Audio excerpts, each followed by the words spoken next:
অধপরা অভিমান বোঝে না পিছুটান ওরে মন ভাঙানিয়া বাজারের অবশেষ আছো তুমি কি বেশ ওরে মন ভাঙানিয়া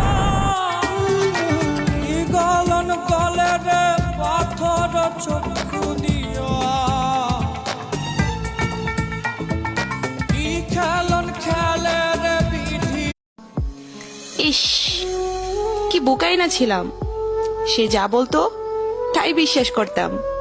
আসলে কখনো মনেই হয়নি এত সুন্দর করে কথা বলা মানুষটাও পাল্টে যেতে পারে। মেঘের বিদ্যুৎ মেঘে